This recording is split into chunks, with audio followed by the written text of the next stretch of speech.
네, 하나님의 말씀 창세기 20장 있는 말씀 보시겠습니다.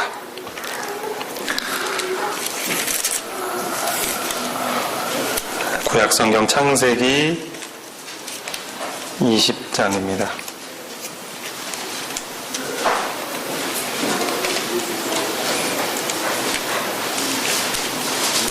20장 1절부터 8절까지의 말씀을 보겠습니다.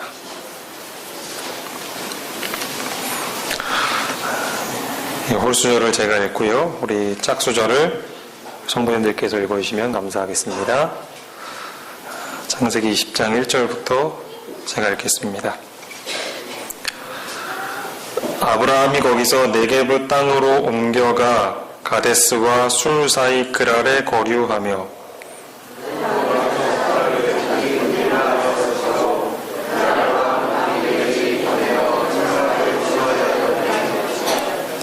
그 밤에 하나님이 아비멜렉에게 현몽하시고 그에게 이르시되 내가 데려간 이 여인으로 말미암아 내가 죽으리니 그는 남편이 있는 여자임이라.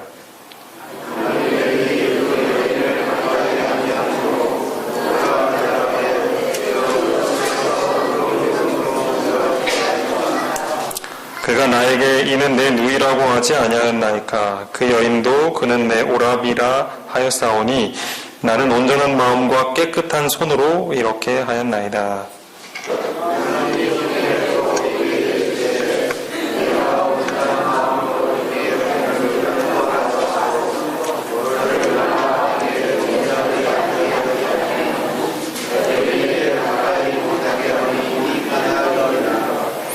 이제 그 사람의 아내를 돌려보내라. 그는 선지자라. 그가 너를 위하여 기도하리니 내가 살려니와 내가 돌려보내지 아니하면 너와 내게 속한 자가 다 반드시 죽을 줄 알지니라.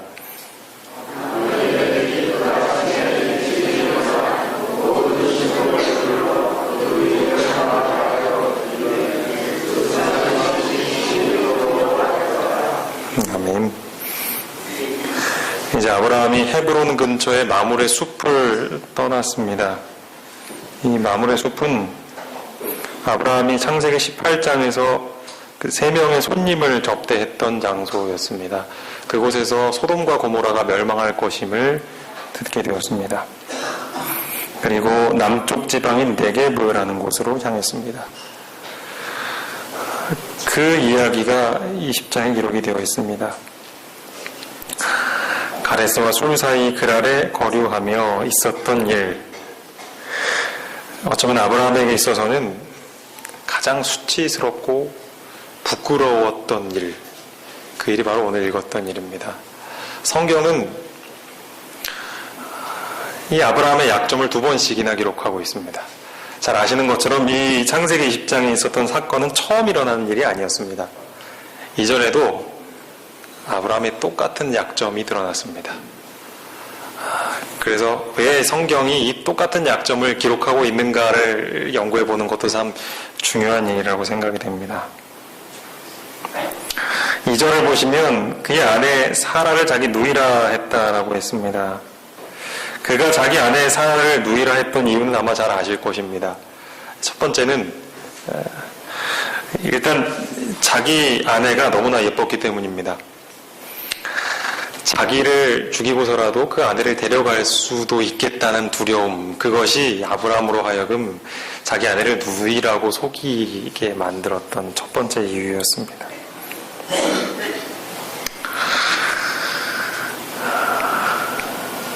그 이야기를 듣고 그곳의 왕이었던 아비멜렉은 사람을 보내서 사라를 데려갑니다. 그리고 자신의 아내를 삼습니다.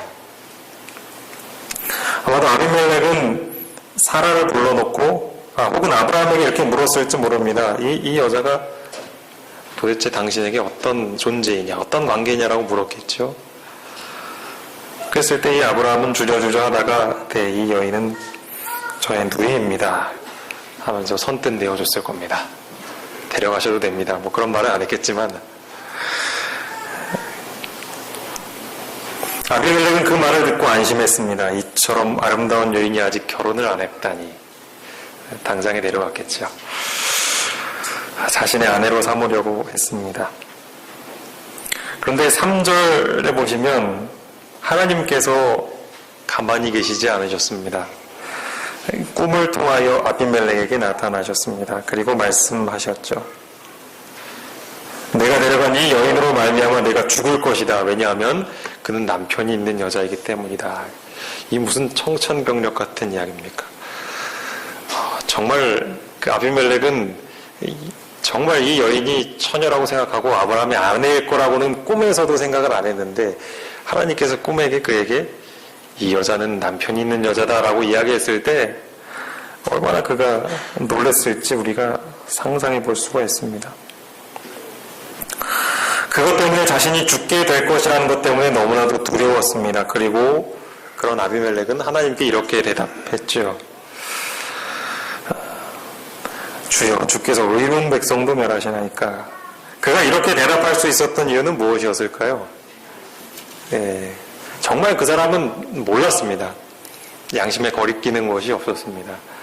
만약에 아브라함이 자기 아내라고 했다면 어쩌면 글쎄요, 그 땅 백성들이 하나님을 두려워하지 않는다라는 기록이 있었지만 그래도 그 사라를 자신의 아내로 취하지 않았을 수도 있었을 것입니다. 근데 정말 아비멜렉은 몰랐습니다. 그래서 하나님 앞에 이렇게 얘기했죠. 의로운 백성도 멸하시나이까. 하나님은 사실 아비멜렉이 정말로 양심의 거리낌이 없이 행동했다라는 것을 잘 알고 계셨습니다. 그랬기 때문에 꿈에도 나타나셨고요.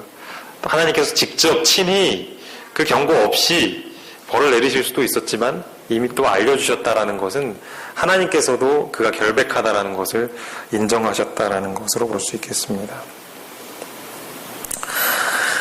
5절에 보면 그가 나에게 이른데 누이라고 하지 아니하였나이까. 그 여인도 그는 내 오라비라 하였사오니 나는 온전한 마음과 깨끗한 손으로 이렇게 하였나이다. 자신의 결백함을 하나님 앞에 설명하고 있습니다. 6절과 7절을 보시겠습니다. 하나님께서 꿈에 또 그에게 말씀하시기를 내가 온전한 마음으로 이렇게 한 줄 나도 알았으므로 너를 막아 너를 범죄하지 않게 하였다. 그렇게 말씀하셨죠. 하나님도 이미 그것을 알고 계셨기 때문에 나타나서 미리 말씀하신 것이었습니다. 7절을 보니 이런 말씀이 있습니다. 이제 그 사람의 아내를 돌려보내라. 그는 선지자라.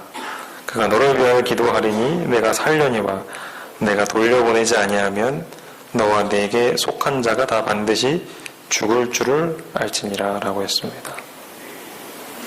저는 7절을 보면서 아브라함이 만약에 이 장면을 보고 있었다면 얼마나 부끄러웠을까를 생각해 보았습니다.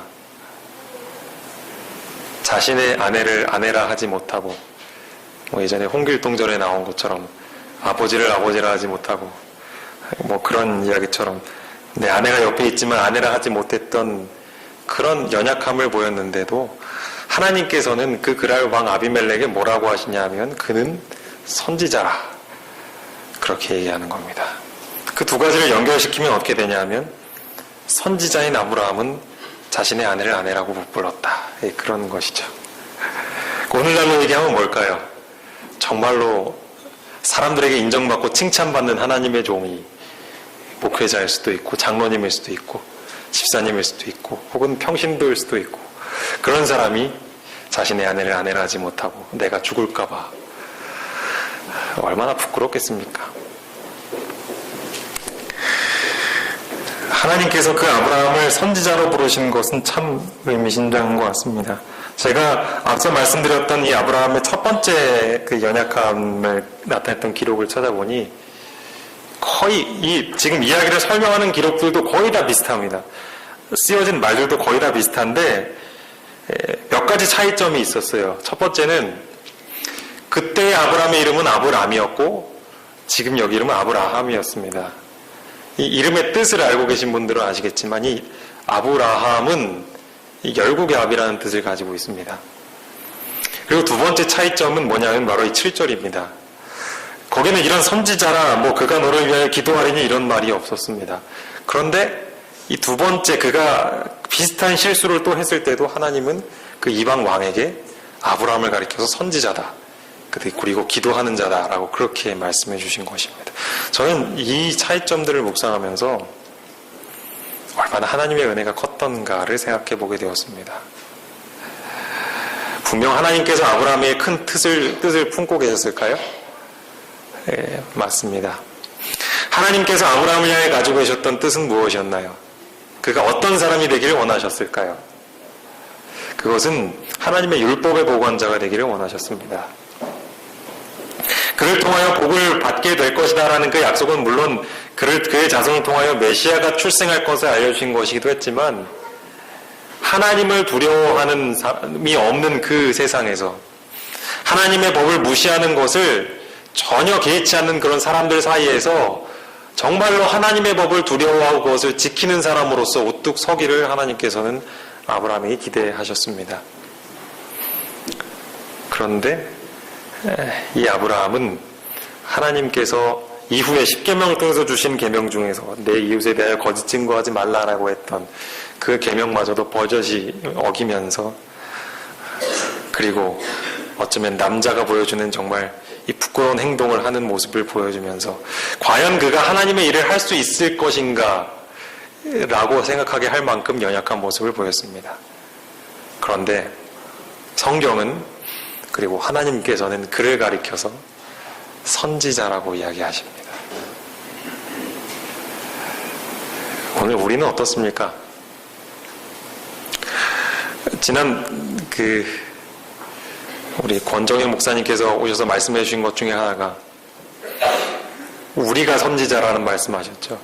기억하시는지 모르겠습니다. 우리가 선지자라. 왜냐하면 하나님께서 주신 이 마지막 기표를 가지고 있기 때문에 우리가 선지자라고 했습니다.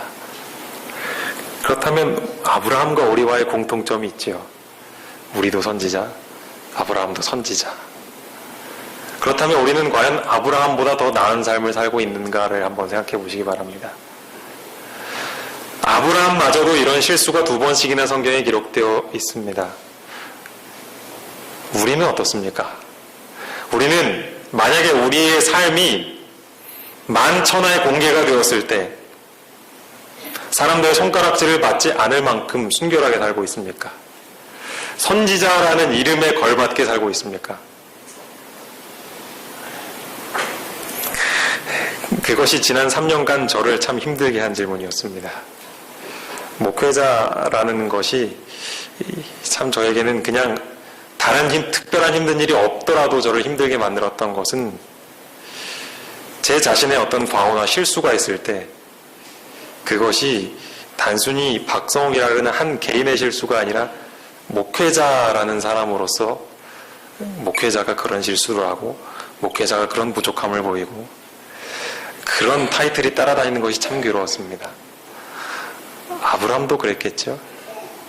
아브라함도 선지자라는 칭호를 하나님께서 끝까지 주셨지만 역시 사람들이 이 성경 말씀을 읽으면서 선지자라는 사람 하나님께서 택하시고 믿음의 조상이라고 하는 이 아브라함이라는 사람도 이랬는데, 그래서 하나님을 부인하는 사람들이 이런 걸 가지고 꼬투리를 잡지 않습니까?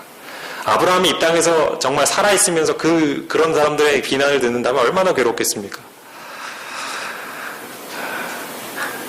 하나님께서 그 사실을 몰랐을까요? 하나님도 그 사실 다 아셨겠죠. 하나님도 뻔히 아브라함이 그런 연약함을 아직도 해결하지 못하고 있음을 보시면서 많은 고민을 하셨을 겁니다. 하지만 그 고민은 내가 이제 아브라함을 택할까 이제 버릴까 그 고민이 아니었습니다. 그저 아브라함이 내가 지금 허락해주는 그 믿음의 시험을 정말 잘 견뎌내 주기를 바라는 그런 아버지의 심정으로 하나님은 고민하셨을 것입니다. 그리고 그 고민 끝에 그 그랄왕 아비멜렉에게 여전히 아브라함의 위치를 설명해 주십니다. 여전히 그래도 아브라함은 선지자다. 그가 너를 위해서 기도해 주지 않으면 너는 살지 못할 것이다 라고 하시면서 이 아브라함을 이 그랄 지방의 모든 백성들 앞에서 매우 두려운 존재로, 매우 존경해야 할 존재로 만드셨습니다. 그것의 의미가 무엇이겠습니까? 거기에 담겨져 있는 몇 가지의 의미들을 좀 살펴보려고 합니다. 아브라함이 그렇게 한 이유는 아까 말씀드렸다시피 11절에 보면 아브라함이 이르되 이곳에서는 하나님을 두려워함이 없으니 내 아내로 말미암아 사람들이 나를 죽일까 생각하였다라고 했습니다. 자기가 죽는 것이 두려웠습니다.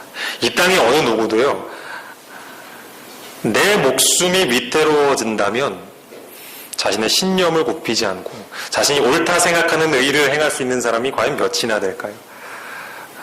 지금이야 우리가 이 아브라함의 행동을 가리켜서 손가락질하고 비판할 수 있겠지만 만약 우리가 이 상황이 된다면 정말 여러분의 아내를, 여러분의 남편을 남편이라 아내라 부를 수 있는 사람이 과연 몇이나 있을까요?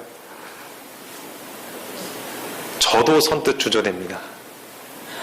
그것은 우리 모두가 안고 있는 한계인 것입니다. 죽음을 두려워하는 사람, 그 연약함은 우리 모두가 갖고 있는 것입니다. 하나님을 두려워함이 없는 백성들 사이에서 사는 것은 그토록 고통스러운 삶입니다. 마찬가지로 우리 주변에 살고 있는 사람들도 그러합니다. 우리가 뉴스를 통해서 혹은 사람들의 소문을 통해서 듣게 되는 소식들은요, 갈수록 하나님을 두려워함이 없는, 어쩌면 이 세상에서 어느 누구도 두려워하지 않는 사람들이 너무나도 많이 있습니다.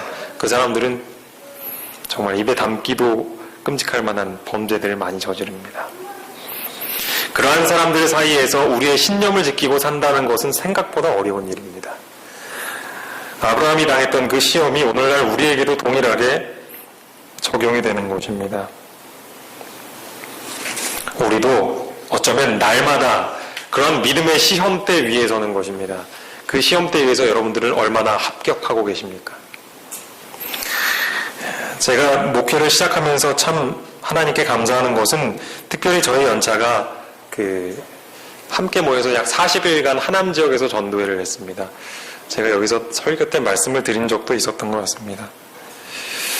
하남 지역에는 이미 그 근처에 하남교회가 세워졌지만 이제 특별히 청년교회를 만들기 위한 그런 꿈을 가지고 그 옆에 이제 새로운 개척교회를 시작하게 되었습니다. 그리고 그 개척을 시작하게 될 때 저희 연차의 목회자들이 함께 가서 그곳에서 숙식하면서 전도 활동을 했습니다. 그것이 매우 쉽진 않았지만 참 그때 경험을 되새겨보면 참 저에게 많은 힘이 됩니다. 그때 경험을 좀 나누고자 합니다. 그때 저는 그야말로 전도만 했습니다. 아침에 일어나서 예배드리고 서로 계획 의논하고 그냥 나갔습니다. 무작정 사람들 만나서 방문하고 또 이야기할 수 있는 사람들은 이야기하고 관심 있는 사람들에게 책자를 나눠주든지 혹은 성경을 가르치든지 그런 일들을 했습니다. 그런데 저희가 가지고 다녔던 것이 있는데 그것은 건강설문지였습니다. 아마 기억하실 것입니다. 제가 처음 여기 와서도 그 건강설문지 들고서 우리 수요일인가요? 유목사님 때도 했었고 우리 방 목사님 계실 때도 했었는데 설문지 들고 나가서 이렇게 건강에 대해서 이렇게 막 설문조사하고 그때 제가 이제 그 설문지를 만들었는데 이때 썼던 설문지를 약간 좀 수정해서 만든 것이었습니다. 질문들은 대략 이렇습니다. 귀하는 건강하다고 생각하십니까? 어떤 질병으로 치료 중에 있습니까? 건강에 얼마나 관심을 갖고 그를 위해 노력을 하고 계십니까? 세미나가 개최된다면 참석을 희망하십니까? 그러면서 이렇게 쭉이 나옵니다. 한 10가지 질문이 있었는데요. 이 설문지를 만들게 된 것은 영혼들을 만나서 이 첫 말문을 열기 위해서 했던 도구였습니다. 그리고 그때 이제 저는 설문지를 가지고 다녔는데 저희가 명찰을 하나 달고 있었습니다. 그것은 삼육대학교 신학대학원 누구 이런 명찰을 달고 있었습니다. 그리고 그때 이제 함께 동역하시기 위해서 오신 전도단 집사님들이 계셨는데 그분들의 명찰에는 뭐라고 써져 있었냐면 지역사회봉사회 하남시 지부 이런 명찰을 딱 들고 있었습니다. 근데 저는 그 명찰을 달고 다니는 게 왜 이렇게 마음에 부담이 됐는지 모르겠습니다. 왜냐하면 물론 제가 삼육대학교 신학대학원을 졸업한 사람이긴 했지만 안녕하십니까. 저는 삼육대학교 신학대학원 이제 곧 졸업하는 졸업반입니다. 그렇게 설명을 하라고 교육을 받았습니다. 근데 이미 그때는 제가 졸업한 지 6개월이 지난 때였습니다. 제 마음속에 왜 이렇게 부담이 되는지요. 난 당당하게 내 자신을 있는 그대로 밝히지 못하는가. 그 고민이 들었습니다. 물론 우리가 교회마다 지역사회 봉사회가 있고 하지만 아직 이제 막 개척을 시작하고 있는 그 교회의 하남시 지부, 지역사회 봉사회 하남시 지부라는 명찰을 보면서도 저는 그것이 왜 이렇게 마음에 부담이 되는지 모릅니다. 그냥 넘어갈 수도 있었을 법한 문제가 참 마음속에 많이 남았습니다. 근데 더 큰 문제는 그게 아니었습니다. 그렇게 해서 어렵사리 사람들에게 말을 꺼내는데 왜 그렇게도 제 마음은 두려워하는지 몰랐습니다. 그 사람이 혹시 내 정체에 대해서 알면 어떻게 하나. 오히려 그 정체를 소개를 하러 갔는데 그게 밝혀지면 어떻게 하나. 왜냐하면 그렇게 되면 사람들이 나를 내쫓고 나를 비난하고 욕하고 싫다고 그렇게 하는 게 두려워서 굉장히 걱정이 된 겁니다. 아브라함이 했던 고민, 이런 고민이 아니겠습니까? 있는 그대로를 밝히지 못할 만큼 하나님보다 사람을 두려워하는 사람의 고민, 그런 고민을 혹시 해보신 적이 있으십니까? 사라가 나의 누이라는 것, 사실 아브라함에게 있어서 사라가 나의 누이라고 하는 것도 완전 거짓말은 아니었습니다. 아시는 것처럼 자신의 아버지의 형제 자녀였고, 이 멀리 보면 친척이었기 때문에 누이라고 하는 것도 완전 틀린 말은 아니었습니다.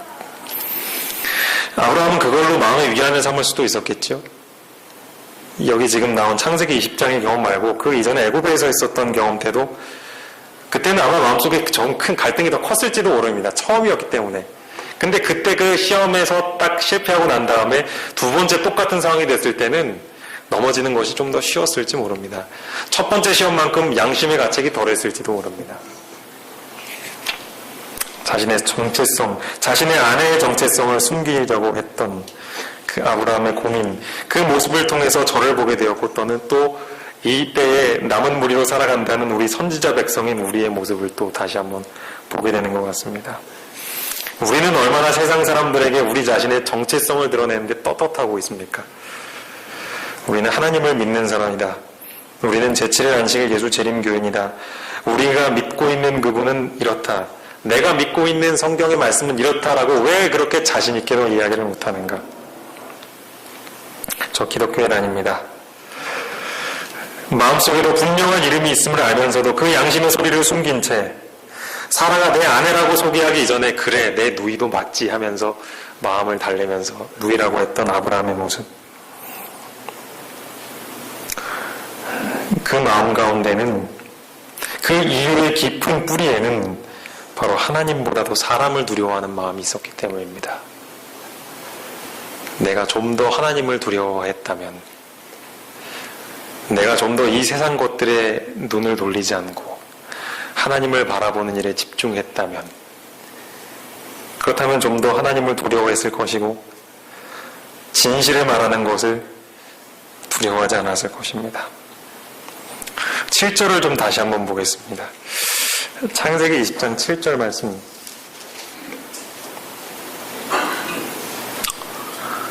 이제 그 사람의 아내를 돌려보내라. 그는 선지자라. 그가 너를 위하여 기도하리니 내가 살려니와 내가 돌려보내지 아니하면 너와 내게 속한 자가 다 반드시 죽을 줄 알지니라. 처음에 아브라함은 사람들이 자기를 죽을 것 때문에 두려워했지만 이제 전세가 역전이 됐죠. 아비멜렉이 오히려 자기가 죽을 것을 두려워하게 된 상황이 되었습니다. 하나님이 이런 분이시죠. 만약 아브라함이 이런 하나님에 대한 믿음이 좀 더 있었다면, 물론 그는 우리가 착각하면 안 되는 것이요, 만약 이렇게 됐다고 해서 우리랑 똑같은 신앙의 수준을 갖고 있었던 아브라함은 아니었습니다. 그는 회심을 이미 경험했고 믿음으로 자신의 모든 소유를 버리고 떠날 만큼 그는 이미 믿음의 성장을 하고 있었던 사람입니다.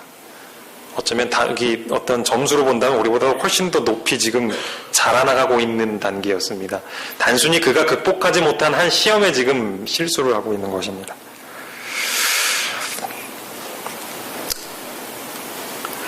이제 하나님과 아브라함은 아비멜렉 앞에서 두려워해야 할 존재가 되었습니다.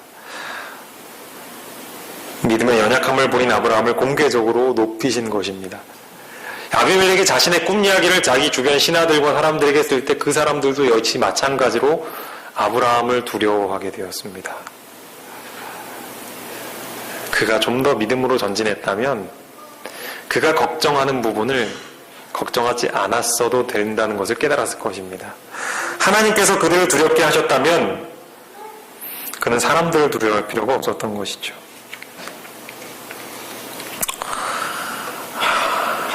하남에서 제가 영혼들을 만나면서 마음속에 괴로워하고 있었던 그 부분, 그리고 저뿐만 아니라 함께 했던 우리 동료 목사님들도 그런 비슷한 고민을 가지고 있었음을 알게 되었습니다. 내가 내 자신이 누구인지를 시인하지 못했을 때 하나님께서 아비멜렉에게 아브라함이 진짜 누구인지를 밝혀주셨습니다. 그런 하나님의 모습이 얼마나 감사하게 될까요? 참. 우리 입으로 하지 못하는 그 고백을 하나님의 입으로 직접 선언하실 때, 그때 아마 아브라함이 얼마나 하나님 앞에 감사했고 얼마나 하나님 앞에 눈물을 흘렸을까를 생각해 보게 됩니다. 만일 제가 그 하나님에서 전도할 때 누군가가 나타나서 바로 이분은 바로 제7일 예수재림교회 목회자입니다. 그래서 앞으로 목회자가 되실 분이고 이분은 하나님께서 쓰시는 종입니다라고 누군가 얘기를 해줬다면 저는 그때 아마 마음의 괴로움과 함께 하나님 앞에 회개를 했을 것입니다. 아브라함도 그랬을 것입니다.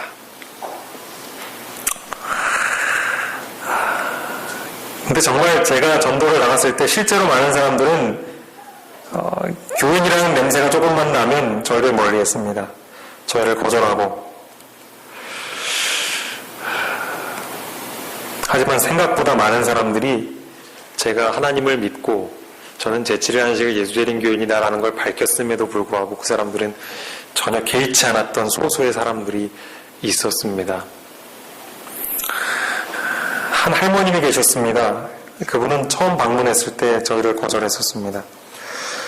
어떻게 설문지를 작성해 주셨고 저희가 다시 방문드리겠습니다 라고 말씀을 드렸을 때는 매우 탐탁해하지 않은 표정을 짓고 계셨습니다. 이제 별로 가능성이 없어 보이겠거니 했습니다. 그 다음날 그분을 다시 찾아갔고 그분은 우리를 들어오게 하지도 않고 거절했습니다. 이제 그 집을 나오려고 하는데 갑자기 그 할머니가 집 밖으로 뛰쳐나오시면서 좀 도와달라는 겁니다. 집안에 큰일이 났다고. 매우 당황해 하셨습니다. 이야기를 들어보니까 그분 아랫집에 그 수도 배관 관련된 일을 하는 분이 계셨는데 그곳에 가서 먼저 도움을 요청을 했는데 이제 그 아저씨가 이제 같이 들어갔답니다. 이제 문제가 이제 수도 관련된 문제였다면 물이 갑자기 터져 나오니까 할머니가 당황하셔가지고 이제 그 아랫집 아저씨를 불러온 겁니다. 근데 그 아저씨도 그날따라 그걸 어떻게 할지 모르고 가만히 있는 겁니다. 뭐 어떻게 해야 될지 모르고.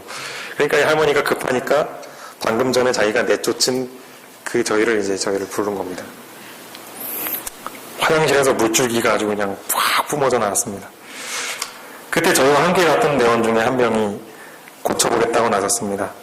먼저 침착하게 이렇게 다 살펴보고 나서 밸브를 이렇게 잠그니까 물줄기가 딱 멈추게 되었습니다. 그리고 또 무슨 미스이 있었는지 사실 그게 뭐 어떻게 고치는지도 그 사람이 잘 몰랐다 하더라고요. 그런데도 그때 자기가 필요한 부품을 사서 고쳐주겠다고 하더니 근처 철물점에 가가지고 이게 필요하겠거니 생각되는 부품을 사와서 고치는데 성공까지 해버렸습니다. 그 이후로 저희는 매우 환영을 받는 존재가 되었습니다. 천주교 신앙을 가지고 계신 할머님이었는데 계속 그분을 방문하면서 우리가 믿는 신앙을 계속 소개해드렸습니다. 하나님께서 친히 당신과 당신의 자녀들을 높이신 것이었습니다. 또 다른 한 아주머님은 매우 특이하게 만난 분이 계십니다. 제가 제 파트너와 함께 길을 가고 있었는데 저희가 이제 마치고 돌아가기로 한 시간이 돼서 이제 숙소로 복귀를 하고 있었던 중이었습니다. 근데 한 아주머니가 쌀 한 포대를 어깨에 이고 이렇게 길을 가고 있었습니다. 근데 계속 헤매고 있는 듯한 길을 찾지 못하고. 그래서 이제 저랑 같이 간 그 파트너가 그분에게 말을 걸었습니다.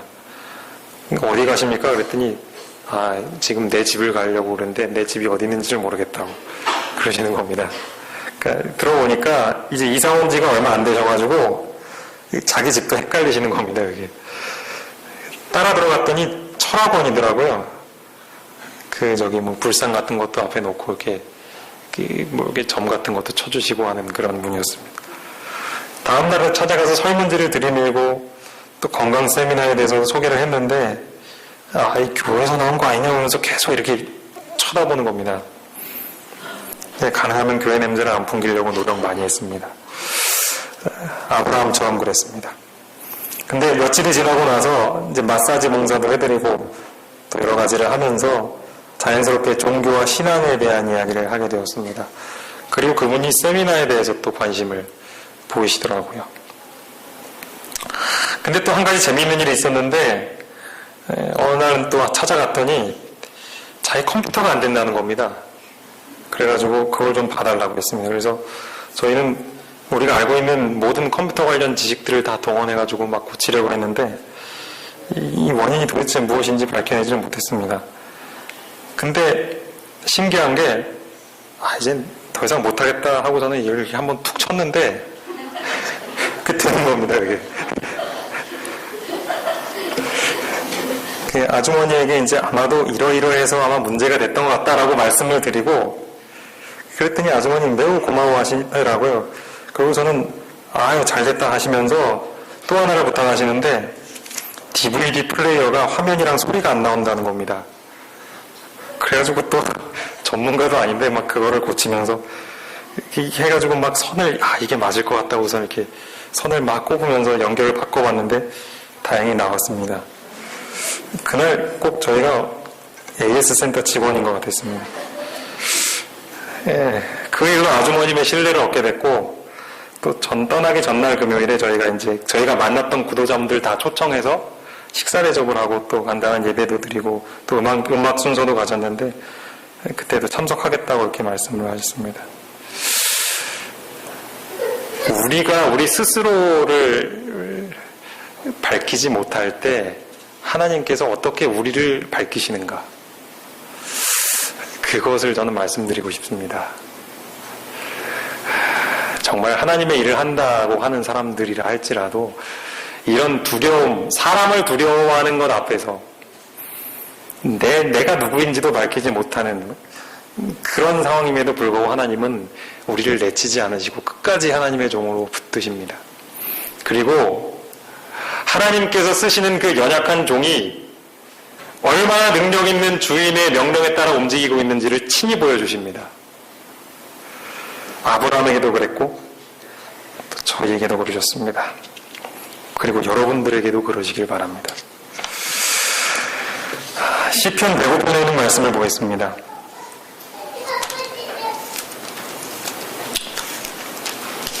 시편 105편입니다.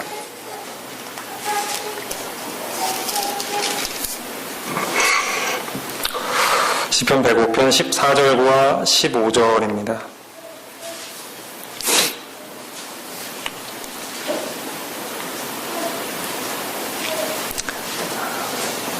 시편 105편 14절과 15절 찾으셨으면 함께 읽겠습니다.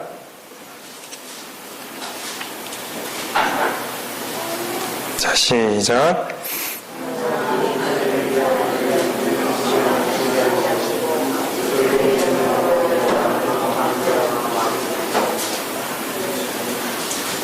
다시 한번 읽겠습니다. 14절부터 다시 읽겠습니다. 시작.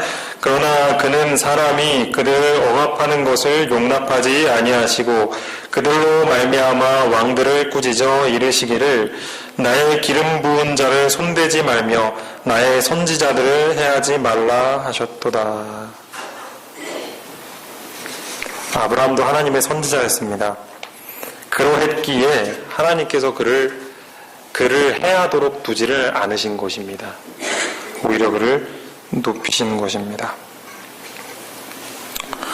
사랑하는 성도 여러분, 우리가 어떠하든지 상관없이 이미 제7일 안식을 예수 재림교인이 되었다라는 것은 선지자로서의 임무를 해야 한다는 말과 같습니다.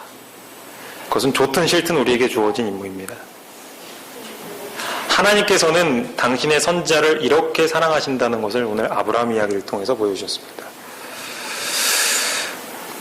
비록 우리 자신을 부끄러워하고 하나님을 사람들 앞에서 하나님을 부끄러워하는 모습을 보인다 할지라도 하나님은 당신의 능력으로 우리를 높이시고 다시 한번 우리에게 우리의 위치가 무엇인지를 보여주시는 것입니다. 비록 아브라함은 믿음의 실수를 하였지만 하나님께서는 그를 통해서 의미 있는 일을 이루셨습니다.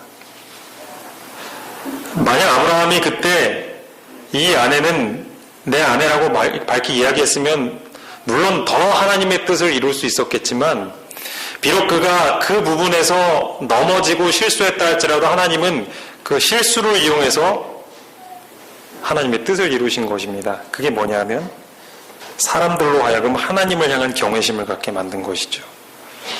하나님은 그런 분이시구나.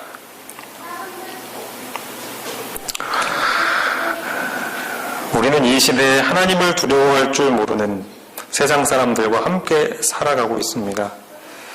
그리고 그들에게 우리가 해야 할 역할이 있습니다. 선지자로서 그리고 중보 기도자로서 그들 앞에 서야 할 것입니다. 혹 아직도 우리는 하나님보다 사람을 두려워하고 있습니까? 그렇다 할지라도 끝까지 포기하지 마시기 바랍니다. 하나님께서 우리에게 주신 사명은 우리가 거절하기 전까지 우리 곁을 떠나지 않을 것입니다. 그리고 하나님은 비록 우리가 두려워하고 떨림으로 실패한다 할지라도 그 떨림마저도 당신의 뜻을 사용하는데, 이루는데 사용하실 것입니다. 그래서 저는 오늘 이 말씀을 깊이 생각해 보시기를 권해드립니다. 마지막으로 이 말씀을 읽고 마치려고 합니다. 로마서 11장입니다.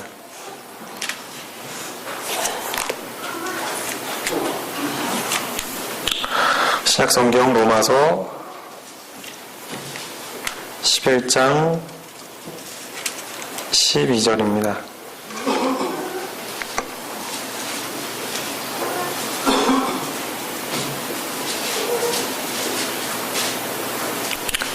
찾으셨으면 함께 읽겠습니다. 신약성경 256쪽입니다. 로마서 11장 12절 말씀입니다. 자, 함께 읽겠습니다. 시작. 그들의 넘어짐이 세상의 풍성함이 되며 그들의 실패가 이방인의 풍성함이 되거든 하물며 그들의 충만함이리요. 이스라엘 백성들이 비록 넘어졌다 할지라도 그들의 실패를 통해서 이방인을 구원하셨던 것처럼 아브라함이 비록 자신의 믿음의 실수를 하였다 할지라도 그 실수를 통하여서 이방 백성들에게 하나님을 두려워하는 마음을 가르쳐 주었던 것처럼 비록 내가 하나님을 믿는 사람이다, 전도하는 사람이라고 고백하지 못했다 할지라도 친히 저의 전도단을 높이셨던 것처럼 하나님께서도 오늘 동일하게 우리에게 역사하시는 것입니다.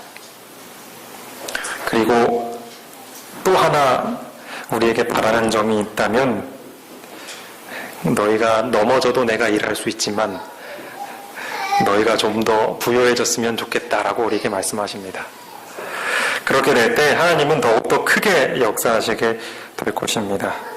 성도 여러분, 어딜 가든지 담대하게 우리의 정체성을 드러내시기 바랍니다. 더욱더 분명하게 내가 알고 있는 예수님을 증거하시기 바랍니다. 그렇게 된다면 우리가 실패했을 때보다도 더욱더 많은 영혼들이 하나님께로 돌아오는 일이 있게 될 것입니다. 부디 저와 그리고 여기 계신 모든 성도님들이 그런 축복의 통로가 되기를 간절히 바랍니다. 마지막으로 제가 설교 준비하는 것보다 더 어려웠던 게 이거였는데 어떻게 인사를 해야 되나. 또 인사 안 하고 내려오면 또 되게 섭섭해 하실 것 같고. 그래서 저희 처가 아까 안교 시간에 다 하긴 했기 때문에, 먼저, 저의 어떤 개인적인 연약함이나 또 실수 때문에 마음이 상하셨거나 낙심하셨거나 그런 일이 있다면 너그럽게 용서해 주시고 또 아브라함처럼 그렇게 두 번 이상 실수하지 않을 수 있도록 기도해 주시기 바랍니다. 또 정말 아버지처럼 또 때로는 할아버지, 할머니처럼 어머니처럼 저의 그런 개선해야 될 점들을 용기 있게 지적해 주신 몇몇 분들에게 참 감사를 드리고 제가 그런 가르침들, 충고들 잘 받아들여서 더욱더 큰 일꾼이 되도록 노력하겠습니다. 정말 아쉬운 것은 제 마음속에 있는 그런 여러분들에 대한 사랑의 마음을 잘 표현할 줄을 몰라서 그리고 용기도 별로 없어서 잘 표현하지 못했는데 아무튼 저는 우리 여기 계신 모든 성도님들을 진심으로 사랑했다는 말씀을 드리고 싶고 또 제가 기도했다라는 것 꼭 말씀드리고 싶고 비록 때로는 저의 마음을 아프게 하는 분도 몇몇 분들이 있었지만 그럼에도 불구하고 하나님께서는 그 일을 통하여 더욱더 저를 성숙하게 하셨다는 것에 또한 감사를 드립니다. 앞으로 이 성남중앙교회가 더욱더 발전이 되고 또 특별히 우리 새로 오시게 될 우리 부목사님과 함께 우리 담임 목사님과 여러 장로님들과 재직 여러분들과 함께 정말 힘차게 나아가셔서 정말 죽어가는 한 영혼을 위하여서 모든 것을 아끼지 않고 노력하시는 그런 구조대원과 같은 그런 교회가 이 성남중앙교회가 되길 간절히 바랍니다. 아무쪼록 모든 것에 감사드리고 여러분 모두 사랑합니다. 감사합니다.